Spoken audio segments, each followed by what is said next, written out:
नमस्कार। आज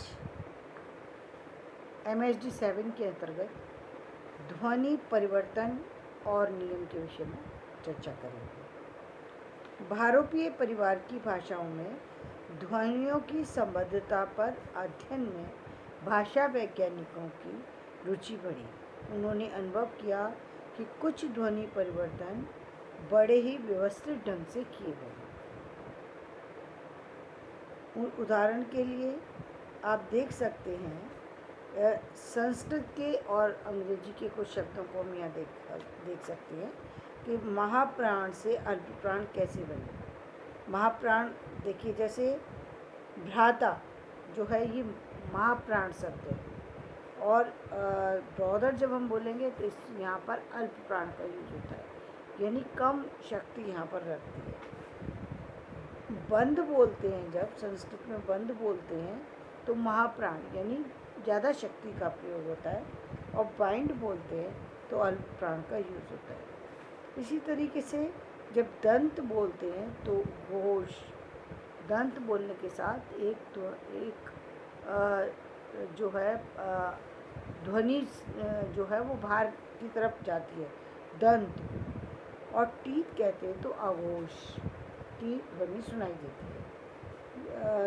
ज्ञान कहते हैं तो घोष की आवाज़ पता लगती है, और नो कहते हैं तो अघोष की जो है वो ध्वनि सुनाई देती है। इसी तरीके से माता कहते हैं तो स्पर्श, माता कहते हैं तो स्पर्श महसूस होता है।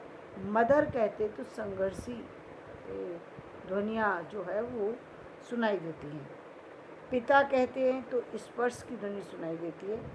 फादर कहते हैं तो संघर्षी ध्वनियाँ सुनाई देती है। ऐसी ही संबद्धताओं को ध्यान में रखते हुए ग्रिम नामक जर्मन भाषा वैज्ञानिक ने घोषित किया कि किस तरह एक भाषा की ध्वनियाँ दूसरी भाषाओं में बदल जाती हैं। उनके विचारों को ग्रिम नियम के नाम से जाना जाता है।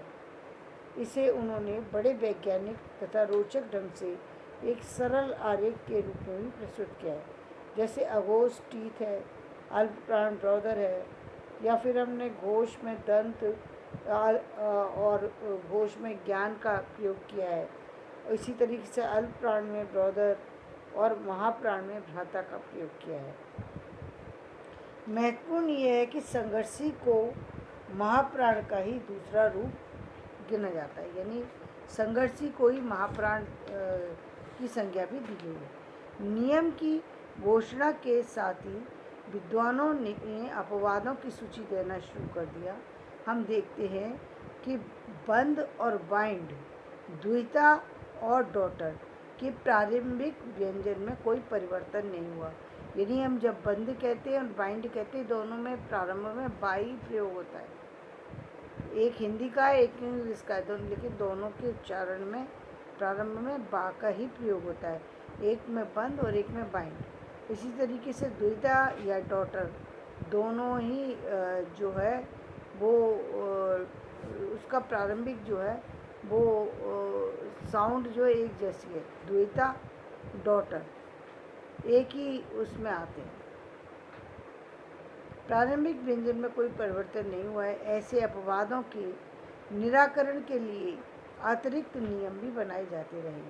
19वीं शताब्दी में भाषा वैज्ञानिकों ने नियमों को ढूंढने और मांझने में बड़ा परिश्रम किया, यानी उनको काफ़ी इसके लिए काफ़ी श्रम यूज़ करना पड़ा, यानी काफ़ी रिसर्च करनी पड़ी। इसी श्रृंखला में बेर्नर नामक जर्मन भाषा वैज्ञानिक ने अपवादों को स्पष्टीकरण स्वरूप अन्य नियम बनाए, जिन्हें बेर्नर नियम की संज्ञा दी जाती है। फिर भी वे सारे ध्वनि परिवर्तनों के लिए समाधान नहीं दे पाए हैं। बेर्नर ने कुछ नए ध्वनि नियम बनाए हैं, लेकिन वो सारे नियम अभी तक कोई नया समाधान प्रस्तुत कर सके ऐसा नहीं हो पाया है। विद्वानों ने अनुभव किया कि भाषा नियमों से बनकर नहीं चलती, नियम शब्द से ही लोग असंतुष्ट हो गए। दूसरी तरफ कुछ भाषा वैज्ञानिकों ने नियम की संभावना से आश्वस्त है। दूसरी तरफ कुछ वैज्ञानिक जो है वो नियम पर चलने के लिए तैयार हैं, यानी वो जो नियम बताए गए हैं उनको मानने के लिए मतलब उन्होंने उन नियमों को स्वीकार कर लिया है। जब किन्हीं प्रमुख अपवादों का समाधान प्रस्तुत किया जाता है तो इससे नियमों में विद्वानों में आस्था बढ़ी। उन्होंने घोषणा की कि ध्वनि संबंधी नियम अपवाद रहित हैं। अन्य विद्वानों ने व्यंग में उन्हें नव्य व्याकरण की संज्ञा देकर खिल्ली उड़ाई है। इसी खींचतानी में तुलनात्मक भाषा विज्ञान का प्रारंभ हो गया, लेकिन तुलनात्मक भाषा विज्ञान के सिलसिले में विद्वानों ने बहुत सी भाषाओं के आंतरिक ध्वनि परिवर्तनों के ऐतिहासिक क्रम संबंधी विस्तृत जानकारी को भी प्राप्त कर लिया। और जब वो तुलनात्मक अध्ययन करने लगे तो उन्हें काफ़ी सारी ऐतिहासिक जानकारी भी हासिल हो गई।